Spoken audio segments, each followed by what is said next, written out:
नमस्कार. मावळ 24 तास मध्ये आपलं नागपूर जिल्ह्यामधनं हार्दिक स्वागत.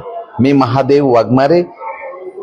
राज्याचं हिवाळी अधिवेशन नागपूरमध्ये सुरू आहे आणि मावळ तालुक्याला आतापर्यंत सर्वाधिक निधी मिळवून देणारे कार्यक्षम आमदार सुनील अण्णा शेळके यांना या हिवाळी अधिवेशनामध्ये मावळ तालुक्यासाठी काय मिळालं, तसेच आतापर्यंत मावळ तालुक्यामध्ये किती निधी आला, आतापर्यंत आमदार साहेबांनी हिवाळी अधिवेशन असन पावसाळी अधिवेशन असन यामध्ये अनेक प्रश्न लक्षवेधी आणि मांडलेले आहेत. या संदर्भात आम्ही जाणून घेत आहोत मावळचे कार्यसम्राट आमदार सुनील अण्णा शेळके यांच्याकडे.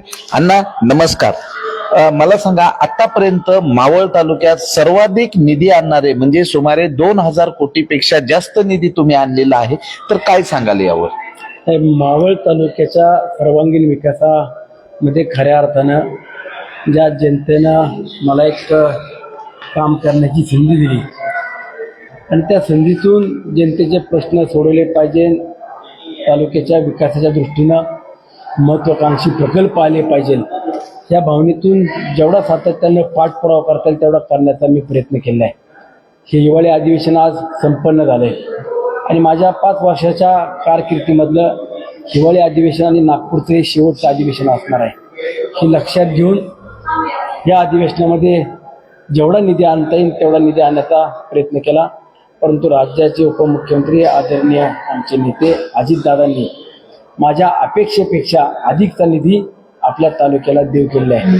मी राज्याचे मुख्यमंत्री आदरणीय एकनाथजी शिंदे साहेब असतील, दुसरे उपमुख्यमंत्री आदरणीय देवेंद्रजी फडणवीस साहेब असतील, या सर्वांचंच मनापासून आभार मानतो की त्यांनी ग्लास स्कायवॉक सारखा एक महत्त्वाकांक्षी प्रकल्प आपल्या तालुक्यामध्ये पर्यटनाला चालना मिळावी या अनुषंगाने मंजूर केला आणि त्याचबरोबर अंदरमावळाला देखील एक चांगल्या पद्धतीचा रस्ता दर्जेदार असला पाहिजे. ग्रामीण भाग आदिवासी वाड्यापाड्यांपर्यंत जाण्याकरता जो आपल्या काने फाट्यापासून तर सावळ्यापर्यंत असलेला रस्ता हा जवळपास 43 किलोमीटरचा, तो देखील 328-30 कोटी रुपयाचा तो देखील मंजूर केलेला आहे आणि इतर देखील काही कामं आहेत त्याकरता निधी मिळाला आहे. मी खूप समाधानी आहे, परंतु ज्या अपेक्षेनं या अधिवेशनामध्ये आलो होतो त्यामध्ये एक महत्त्वाकांक्षी प्रकल्प आणि त्याचबरोबर माझ्या पवना धरणग्रस्तांचा प्रश्न हा देखील मला मार्गी लावायचा आणि माझ्या स्थानिक भूमिपुत्रांचा असलेलं उपोषण जे गेले 2.5 महिन्यापासून सुरू आहे ते देखील मला कुठल्याही परिस्थितीमध्ये त्यातनं मार्ग काढायचा. यामध्ये थोडंसं मला समाधान मिळालं नाही, परंतु त्यात आता पुढील काळामध्ये ज्या काही सूचना येतील त्या पद्धतीनं सरकारबरोबर राहून या कामांना गती देण्याचा देखील माझा प्रयत्न असणार आहे. बरं अण्णा, या ठिकाणी 80 दिवसापासून जनरल मोटर्स कामगारांचे कुटुंबीय कामगार उपोषणाला बसलेले आहेत. तुम्ही त्यांचा प्रश्न उपस्थित केला हिवाळी अधिवेशनात. या अगोदर जुलै ऑगस्ट मध्ये पावसाळी अधिवेशन होतं, त्यामध्ये पण उपस्थित केला. आज त्या प्रश्नाचा तोडगा कधीपर्यंत निघेल याकडे डोळे लावून सर्व बसलेले. आपण सगळ्यांनी पाहिलं, या अधिवेशनामध्ये एक लोकप्रतिनिधी म्हणून मी देखील बाजू मांडण्याचं काम केलं, परंतु उद्योगमंत्री म्हणून ज्यांनी महत्त्वाची भूमिका बजावली असे उद्योगमंत्री उदयजी सामंत साहेबांनी देखील प्रयत्न केला. त्यांनी देखील वेगळ्या बैठका घेऊन काहीतरी मार्ग काढला पाहिजे ही भूमिका बजावण्याचं काम केलं, परंतु यामध्ये सरकार ज्या वेळेला 2 पाऊल पुढे येते त्यावेळेला कंपनीच्या व्यवस्थापकांनी देखील पुढे यायला पाहिजे होतं, परंतु त्यांनी जो काही कामगारांच्या विरोधामध्ये सरकारनं क्लोजर रिपोर्ट दिला आणि त्याचाच गैरफायदा घेऊन आज हात वर करून बसलेत. या अधिवेशनामध्ये उदय सामंत साहेबांनी 3 वेळा ते 4 वेळा त्यांना बैठकीचं निमंत्रण दिलं. यामध्ये मार्ग काढायचा आहे, अधिवेशन संपण्याच्या हा विषय आपल्याला संपवायचा आहे अशा पद्धतीने सांगून देखील कंपनीच्या व्यवस्थापकांनी जी काय टाळाटाळ केली ही आता सरकारच्या देखील लक्षात आलेली आहे.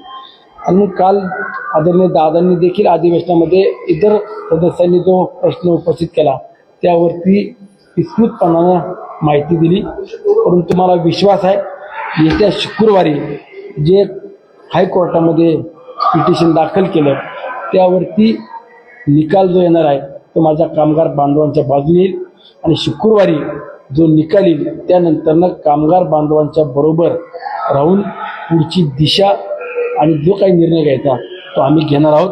परंतु सरकारला एवढं सांगितलं की आपण 2 पाऊल पुढे येण्याची भूमिका घेत आहे किंवा आपण जे काही पॅकेज किंवा कामगारांच्या इन्शुरन्सच्या बाबतीत माझ्या युनियनच्या सहकाऱ्यांसोबत चर्चा केली, त्यावरती कामगार बांधव सकारात्मक दिसत नाही.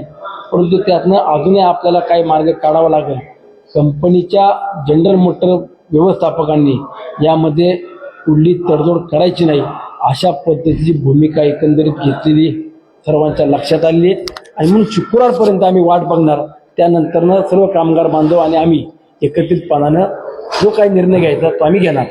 अण्णा, जलजीवन मिशन अंतर्गत काही पाणी योजनांमध्ये अधिकारी भ्रष्टाचार करतात आणि त्यांच्या कामासंदर्भात तुम्ही प्रश्न उपस्थित केला होता, यावर काय सांगा?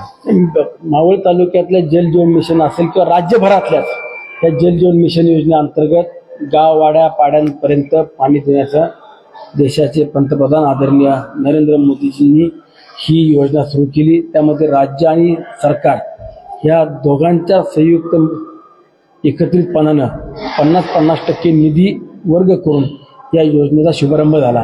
परंतु योजना सुरू झाल्यानंतरनं मी एक लोकप्रतिनिधी म्हणून माझी जबाबदारी काय, तर पहिल्यांदा संपूर्ण कामाचा DPR तयार करणं, त्यावरती तांत्रिक मान्यता घेणं आणि शासनाची मान्यता घेऊन टेंडरची प्रक्रिया करणं, निधीची उपलब्धता करणं. आणि सरकारनं यावरती एवढा निधी दिला आहे की आपण काम करा आणि पैसे घेऊन जा. परंतु काही ठेकेदार मावळ तालुक्यातल्या जवळपास 114 योजनांपैकी 60 ते 65 योजना या व्यवस्थितपणाने सुरू आहेत, त्यांचं काम सुरू आहे. 10-12 योजना ज्या आहेत त्या आता पूर्णत्वास गेल्यात किंवा त्या सुरू झाल्यात प्रत्यक्षात. परंतु 40-42 योजना ज्या आहेत त्यामध्ये जी काही निकृष्टपणाने काम केलं गेलं, त्यामध्ये चुकीच्या पद्धतीनं खोदकाम असेल, कॉन्क्रीटचं काम असेल, पाईपचा दर्जा असेल, ही सगळी माहिती मी माननीय मंत्री महोदय गुलाबराव पाटील यांना दिली, पाणी पुरवठा विभागाच्या सर्व अधिकाऱ्यांना दिली आणि त्यातून काही मार्ग निघेल अशा पद्धतीची भूमिका घेऊन लक्षवेधी देखील या निमित्तानं उपस्थित केली. माझा सांगण्याचा उद्देश एवढाच आहे की शेवटी हा जनतेचा पैसा आणि तो योग्यरित्या मार्गी लागला पाहिजे. आणि त्यामध्ये ठेकेदार किंवा अधिकारी या कुणालाच पाठीशी घातलं जाणार नाही. आणि मग आज गुलाबराव पाटलांची भेट घेतली. मंत्री महोदयांनी देखील स्पष्टपणाने सूचना दिल्या, लेखी स्वरूपामध्ये आदेश दिलेत की येणाऱ्या काळामध्ये संबंधित लोकप्रतिनिधींनी ज्या ज्या काही तक्रारी दिल्या आहेत त्या अनुषंगाने त्यांची चौकशी करावी. चौकशी होत असताना कुठली हलगर्जीपणा किंवा कोणाला पाठीशी घातलं जाणार नाही. उद्यापासून आता माझं तेच महत्त्वाचं काम आहे की पुढच्या 3 महिन्याच्या आतमध्ये म्हणजे मार्चच्या आतमध्ये कुठल्याही परिस्थितीमध्ये 90% पाणी योजना या सुरू झाल्या पाहिजे. कारण मार्च नंतरनं अनेक अधिकारी बदलून जातात आणि नंतरनं हात वर केल्यावरती आम्ही कुणाकडे जायचं. आणि म्हणून उद्यापासूनच त्या बाबतीमध्ये मी जातीनं प्रत्येक गावामध्ये जाऊन लक्ष घालून ते काम पूर्ण करणार. मावळाचं नाव हे जगामध्ये पोहोचणारा जो महत्वाकांक्षी प्रकल्प आहे, ग्लास कायवात, यासाठी 333 कोटीचा निधी मंजूर करून आणलेला आहे. तर या प्रकल्पाकडे एक आमदार म्हणून कसं पाहाल? नक्कीच आपण मावळ तालुका हा पर्यटनाच्या दृष्टीनं एक केंद्रबिंदू झाला पाहिजे.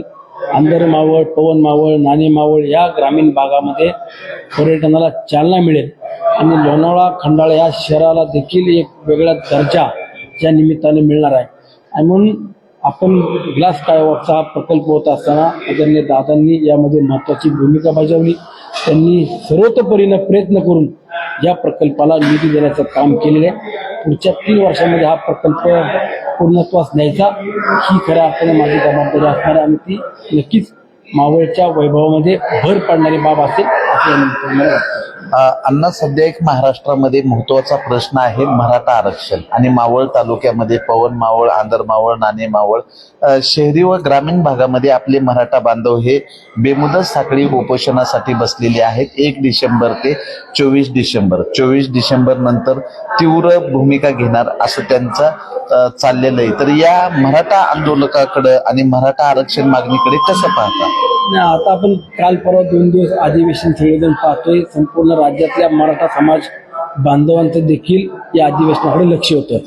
त्यामध्ये मुख्यमंत्री मोदयांनी स्पष्ट भूमिका मांडली की मागासवर्ग हा गठीत करून त्याचा संपूर्ण अहवाल तयार करण्याचं काम शासनाने सुरू केलं आहे आणि पुढील काही दिवसामध्ये संपूर्ण अहवाल घेऊन सुप्रीम कोर्टामध्ये ज्या काही आपली बाजू मांडायची ती बाजू मांडण्याचं काम शासन स्तरावरती केलं जाईल. आणि मला विश्वास आहे ज्या पद्धतीनं आज मराठा समाजाला आरक्षण मिळावं याकरता सरकार सर्वतोपरीने प्रयत्न करते, त्यामध्ये मराठा समाजाला आरक्षण मिळणार आणि ते नक्की मिळाल्याशिवाय राहणार नाही. अण्णा, महत्वाचा प्रश्न आहे. मावळ तालुका हे वाहतूक कोंडीमध्ये सापडलेला आहे. देहू सेंट्रल पासून जर आपण विचार केला तर खंडाळ्यापर्यंत वाहतूक कोंडी आहे. तर या बाबतीमध्ये काय तुमच्याकडे भविष्यातला प्लॅन आहे वाहतूक कोंडी संपवण्यासाठी? NH4 हा मुंबई पुणे हायवे मागते युतीच्या काळामध्ये म्हणजे मला वाटतं 95ला त्याला मान्यता मिळाली आणि त्यानंतर ते काम 98-99च्या काळामध्ये पूर्ण झाले की त्यामध्ये रस्त्याचं रुंदीकरण असेल किंवा दोन बाजूनं वाहतुकीचं देखील त्याला मार्ग देण्याचं काम केलं. परंतु आता पुढील काळामध्ये मी मागेही सांगितलं की कारणे फाटा असेल, ठाणे फाटा असेल, वडगाव फाटा, सोमाटणे फाटा, तळेगावचा लिंब फाटा, त्यानंतर सेंट्रल हॉटेल या ठिकाणी जोपर्यंत ओव्हरब्रिज किंवा अंडरब्रिज होत नाही तोपर्यंत आपल्याला या ट्रॅफिकच्या समस्येला सामोरे जावं लागते. परंतु त्यावरती पर्याय म्हणून सोमाटण्याच्या टोल नाक्याच्या दोन्ही बाजूने रस्त्याचं रुंदीकरण करण्याचं काम सुरू केले. त्याच पद्धतीनं सेंट्रल हॉटेलच्या परिसरातलं देखील रस्त्याची जेवढी रुंदी करता येईल, जेवढी आपल्याला जागा MSRDC कडनं मिळेल तेवढी जागेमध्ये रुंदीकरण करून रस्त्याची अजून जेवढी वाढ करता येईल तेवढं वाढ करण्याचा प्रयत्न करतोय. उद्या परवा 2-3 दिवसामध्ये MSRDचे अधिकारी असतील, त्याचबरोबर IRBचे काही अधिकारी असतील आणि पोलीस वाहतूक विभागाचे अधिकारी वर्ग त्या सर्वांची संयुक्त बैठक घेऊन त्यामध्ये कशा पद्धतीने मार्ग काढता येईल तो काढण्याचा माझा प्रामाणिकपणे प्रयत्न आहे. परंतु तुम्हालाच नाही तर सर्वांनाच आपल्याला ट्रॅफिकच्या त्रासाला आणि परिस्थितीला सामोरे जावं लागते. ही वस्तुस्थिती आपल्याला नाकारता येणार नाही आणि त्याकरता मी पुढील 8-10 दिवसात कशा पद्धतीने नियोजन करता येईल त्याचं देखील प्लॅनिंग सुरू केले. बरं अण्णा, आतापर्यंत मावळ तालुक्याच्या इतिहासामध्ये 2000 कोटीपेक्षा जास्त निधी तुम्ही उपलब्ध करून दिलेला आहे आणि यामध्ये जर पाहिलं तळेगाव दाभाडे नगर परिषदेची टोलेजंग इमारत उभी राहते, मावळ तहसील कार्यालयाची प्रशासकीय इमारत उभी राहते, 2 उपजिल्हा रुग्णालय उभे राहतात, यांचं काम अंतिम टप्प्यात आलेलं आहे. वडगाव मावळ पोलीस स्टेशनची टोलेजंग इमारत ही तयार झालेली, पूर्ण झालेली, तर यांच्या उद्घाटनाची प्रतीक्षा आहे. तर कधी होणार आहे उद्घाटन करायला? अजून काही 5-10% कामं अपुरे आहेत. तळेगावच्या इमारतीचं काम आताशी 50% वरती गेले. निधी सरकारने देण्याचं काम केले, परंतु किती निधी आला यापेक्षा तो किती मार्गी लागला, त्यामध्ये किती कामं पूर्णत्वास गेली, ही खऱ्या अर्थानं पुढील काळामध्ये माझी जबाबदारी घेऊन काम करणं आणि त्याचबरोबर योग्यरित्या निधीचा वापर होईल अशा पद्धतीने नियोजन करायचं काम सुरू केले. राहिलेल्या 8-10 महिन्याच्या कालावधीमध्ये जेवढा निधी आलाय ती सर्व कामं पूर्णत्वास न्यायची, ह्याच मनाशी जिद्द बाळगून किंवा हेच ध्येय डोळ्यासमोर ठेवून काम पुढच्या काळामध्ये केलं जाईल. सध्याचा एक शेवटचा प्रश्न आहे की जे पाटण बोरज आहे आणि कार्ला प्रादेशिक जे प्राधिकरण योजना आहे, जीवन प्राधिकरण पाणी पुरवठा योजना, ह्या योजनेचं काम कुठपर्यंत आलेलं आहे? कार्ला प्रादेशिक योजनेला वन विभागाची जागा टाकी करता मिळत नव्हती, त्याची परवानगी आली, तेही काम सुरू झाले. कार्ला प्रादेशिक योजनेचा कार्यकाळ संपलेला आहे, परंतु पाटण प्रादेशिक योजनेचा कार्यकाळ अजून 10 महिन्याचा अवधी बाकी आहे आणि 10 महिनेही देखील लागणार नाही. मला विश्वास आहे की 6 महिन्याच्या आतमध्ये पाटण प्रादेशिक योजनेचं काम पूर्ण होईल आणि प्रत्येक घरापर्यंत पाणी जाईल. अण्णा, तुमच्या बाबतीत एक बोललं जाते की तुम्ही लग्न असतील किंवा मयत असेल किंवा 10वे या ठिकाणी तुम्ही उपस्थित राहत नाही, तर काही नागरिक नाराज होतात, यावर काय सांगाल? नाही, अजिबात नाराज होत नाही, असं तुम्ही मला पण आणू नका. मी सुरुवातीला सांगितलं की मला काम करण्याकरता निवडून दिले आणि कामासाठीच लोकप्रतिनिधी असतो आणि ते माझ्या मावळच्या जनतेनं स्वीकारले. आता अशा पद्धतीने कोणला नाराज किंवा काय अशा बातम्या करू नका. शेवटी काम जर झालं तरच जनता देखील ज्या विश्वासाने मला लोकप्रतिनिधी म्हणून काम करण्याची संधी दिली ते स्वीकारेल. लग्न, दहावे, मैती किंवा रिसेप्शनला जाऊन काय काम केलं हे ज्या वेळेला विचारतील त्यावेळेला माझ्याकडं उत्तर नसतं. तर त्याच्या पलीकडे जाऊन आपण कामाला प्राधान्य दिलं पाहिजे आणि हीच भूमिका घेऊन मला जेवढं कामाकरता वेळ देता येईल तेवढं देण्याचा मी प्रयत्न केला आहे.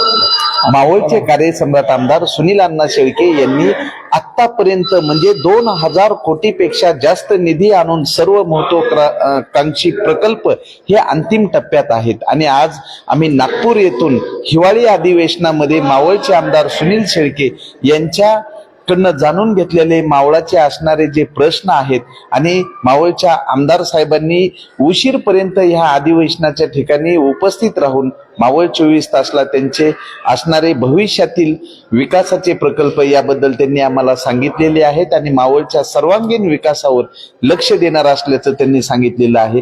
आणि खरंच की मावळच्या आमदारांनी हिवाळी अधिवेशन असो, पावसाळी अधिवेशन असो, उन्हाळी अधिवेशन असो, सर्व अधिवेशनामध्ये जाऊन मावळचा आवाज आणि मावळसाठी काय मिळतंय याकडे जास्त प्रयत्न केलेला आहे. मावळ 24 तास प्रतिनिधी महादेव वाघमारे.